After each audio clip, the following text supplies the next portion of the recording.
নমস্কার বন্ধুরা, আজকের আমি একটা 36 সাইজের এডিট কার্ড ব্লাউজ করে দেখাবো। বন্ধুরা, প্রথমে আমি কাপড়টা দুভাঁজ করে নিয়েছি এবং নিচের দিকে এবড়ো খেবড়ো কাপড়টাকে আমি সমান করে দাগ টেনে নিয়েছি, সোজা করে নিয়েছি এবং আমার যা ঝুল আছে তার সাথে আমি 1 ইঞ্চি যোগ করে পুটের ডাইনটা টেনে নিচ্ছি। এখানে আমি পেছনের গোড়াটা একটু ডিপ করব, তাই আমি এখানে 5.5 ইঞ্চি নিচ্ছি এবং 5.5 ইঞ্চি থেকে আরও হাফ ইঞ্চি বাড়িয়ে আমি ছাতির ডাইনটাও কেটে নিচ্ছি এবং দুটো ডাইন থেকে 5.5 ইঞ্চি করে দাগ দিয়ে একটা বক্স আকারে করে নিচ্ছি। এখানে আমার ছাতি 36 সাইজ, তাই 36কে আমি 4 দিয়ে ভাগ করে যা হয়েছে তার সাথে 1.5 ইঞ্চি এক্সট্রা নিয়ে নিচ্ছি এবং কোমর আমার 30 সাইজ, তার সাথে 1 ইঞ্চি টেকিং এবং 1.5 ইঞ্চি সেলাইয়ের জন্য এক্সট্রা নিয়ে নিচ্ছি। নিয়ে দুটো দাগই আমি সমান করে মিলিয়ে নিচ্ছি। এবার আমি আরমোলের শেপ দেবো। পুটের ডাইন থেকে এবং ছাতির ডাইন পর্যন্ত যে ডাইনটা আমি টেনেছি সেটার মাঝখান বরাবর দাগ দিয়ে এরম আরমোল শেপারের সাহায্যে আমি শেপটা দিয়ে নিচ্ছি। এতে শেপটা খুব সুন্দর হয় এবং এখানে আমি 2 ইঞ্চিতে দাগ দিয়ে নিচ্ছি গোডা করার জন্যে, আর নিচের দিকে ডিপ 10 ইঞ্চি নিচ্ছি এবং আমি এটিকেও একটি বক্সের মতো করে নিচ্ছি। বন্ধুরা, তোমরা তোমাদের মতো শেপ দিতে পারো, যার যেমন ইচ্ছা। আমি খুব একটা ছড়ানো পিঠ করব না। এইভাবে আমি করে নিয়েছি। আমার পেছনের পাটটা সম্পূর্ণ রেডি হয়ে গেছে। এবার আমি কেটে নেব। কাপড়টা আমি ভালো করে পিন দিয়ে সেটে নিচ্ছি যাতে এবড়ো খেবড়ো না হয়ে যায় কাটার সময়, দুটো ভাঁজ, এবং সেলাই মার্জিন দিয়ে সমান করে কেটে নিচ্ছি। বন্ধুরা, তোমরা দেখতেই পাচ্ছ আমি কিভাবে কাটছি, একদম দাগ বরাবর আমি কেটে নিচ্ছি। বন্ধুরা, আমার উচ্চারণের কিছু সমস্যা আছে, সেই কারণে হয়তো অনেক উচ্চারণ একটু অন্যরকম হচ্ছে, তাই আমি তোমাদের ভালোভাবে দেখিয়েও দিচ্ছি যে কোন দাগ থেকে আমি কতটা নিচ্ছি।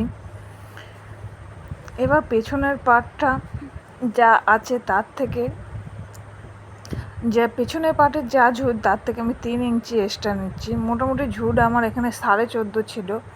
আমি আরও সামনের পার্টে 3 ইঞ্চি আর পেছনের পার্টে 1 ইঞ্চি যোগ করতে হয়, শুধু এটা এডিট কার্ড ব্লাউজের জন্যে। আমি যেহেতু সামনে হুপ করব, তাই এখানে হাফ ইঞ্চি একটা ডাইন মার্জিন টেনে সেইটা দাগ বরাবর পর থেকে সেই দাগটা বাদ দিয়ে আমি কাটিংটা করব, মার্জিনটা করব নতুন করে। এখানে আমার ভিডিওটা মিস হয়ে গেছে, ক্যামেরাটা অফ হয়ে গিয়েছিল, তাই তোমাদের দেখানো হয়নি, তবু আমি বলে দিচ্ছি। এখানে আগের যে পুট ছিল পেছনের পাটে, সেই পুট এবং আরমোল সবই সমান নিয়েছি, ছাতির মাপও সমান নিয়েছি, শুধু ছাতির মাপের কাছে এখানে হাফ ইঞ্চি এক্সট্রা নিয়েছি যেটা টেকিংয়ে চলে যাবে, আর পেছনে কোমরের দিকে যেটা ওখানে 2 ইঞ্চি এক্সট্রা নিয়েছি, এটাও আমার টেকিংয়ে বেরিয়ে যাবে। তোমরা দেখতেই পাচ্ছ আমি যে দাগগুলো টানছি সমস্তটাই হাফ ইঞ্চি ছেড়ে, কারণ ওইটা আমাদের হুক পট্টির জন্যে সেলাইয়ে বেরিয়ে যাবে। এখানে আমি ডিম নিচ্ছি 7.5 ইঞ্চি এবং এটিকেও আমি বক্স করে নিচ্ছি সামনের গোডার জন্যে। এখানে আমি কতকটা ভি আকারেরই শেপ দেবো পেছনের পাটের মতো। তোমরা তোমাদের মতো শেপ দিতে পারো।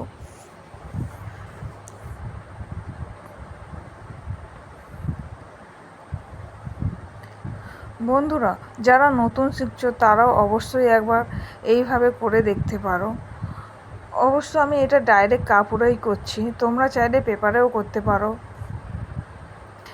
এটা সামনের পার্ট যেহেতু আরমোলের শেপটা হাফ ইঞ্চি ভেতর দিয়ে করে নিতে হবে, কারণ আগের শেপটা আমার পেছনের পার্টের শেপটা ছিল, পেছনের পার্টটা বসে আমি শেপটা দিয়েছিলাম, তাই সামনের পার্টের জন্য আরও হাফ ইঞ্চি আমি শেপটা দিয়ে দিচ্ছি।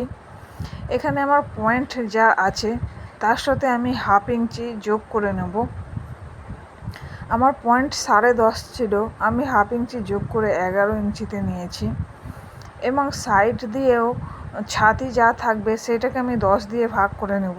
আমার এখানে ছাতি 36 ইঞ্চি ছিল, তাই 3.6 ইঞ্চি হবে, অবশ্যই সেই মাপটা আমি 1/2 ইঞ্চি ছেড়েই নিয়ে নিচ্ছি, নিয়ে সমান করে দাগটা কেটে নিচ্ছি।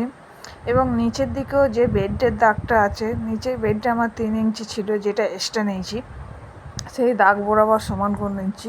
এবং বেডের 2 ইঞ্চি ওপরের দিকে একটা দাগ করে সাইডের দাগটা সমানভাবে পয়েন্টের সাথে মিলিয়ে নিচ্ছি এবং আরমোল থেকেও সমানভাবে মিলিয়ে নিচ্ছি।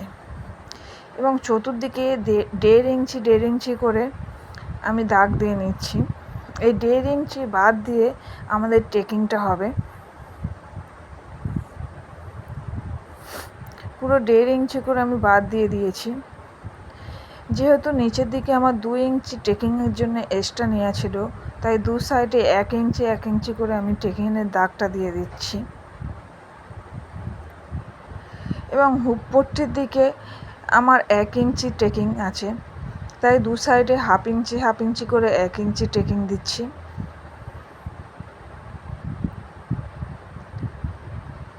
এইভাবে দাগটা আমি দিয়ে দিচ্ছি, টেকিংয়ের দাগটা। আর সাইডে আরমোলের কাছে 1/2 ইঞ্চি টেকিং, সেই জন্যে 2 সুত করে টেকিংটা দিতে হবে। 2 সুত করে দাগ বরাবর মিলিয়ে নিচ্ছি। আর কোমরের দিকে সাইডের দিকটায় ওখানটায় 1 ইঞ্চি টেকিং, সেটাও আমি 1/2 ইঞ্চি করে টেকিংটা দিয়ে নিচ্ছি। বন্ধুরা, তোমরা দেখতেই পাচ্ছ আমি কিভাবে টেকিংটা দিচ্ছি। এইভাবে আমি টেকিংটা দিয়ে দিচ্ছি এবং বেডের ওপরের দিকে 1.25 ইঞ্চিতে আমি দাগ দিয়ে এরকম আরমোল শেপারের সাহায্যে বেডের শেপটাও দিয়ে দিচ্ছি। এইভাবে আমি বেডের শেপটাও দিয়ে দিয়েছি। সম্পূর্ণ আমার ড্রয়িংটা হয়েই গেছে। এবং পেছনের পার্ট বরাবর আমি কোমরের দিকটা মিলিয়ে বাড়তি যে এক্সট্রা যেটা আছে ওইটা আমি বাদ দিয়ে দিচ্ছি। ওইটা বাদ হয়ে যাবে, কাটিংয়ের সময় বাদ হয়ে যাবে। এবার আমি ড্রয়িংয়ের সমান করে কাটিংটা করে নিচ্ছি।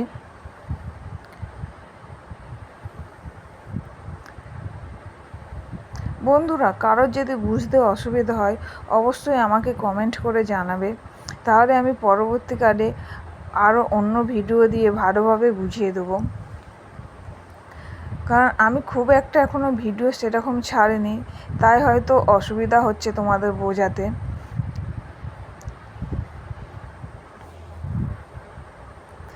এইভাবে আমি দাগ বরাবর কাটিংটা করে নিচ্ছি।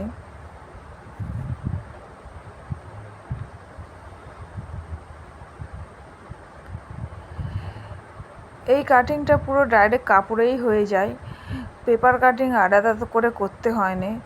এবং যারা একদম নতুন ভয় পাও তারা ডাইরেক্ট কাপড়ে করতে যাবে না, প্রথমে পেপারের কাটিংটা করে নেবে। এবং সাইডের যে বাতের অংশটা আমি এখন আর বাদ দিচ্ছি না, ওইটা রেখেই দিচ্ছি। আমি সেলাই করার পরে ওইটা বাদ দিয়ে দেবো। তোমাদের ভালো লাগলে অবশ্যই একটা লাইক করো। নমস্কার।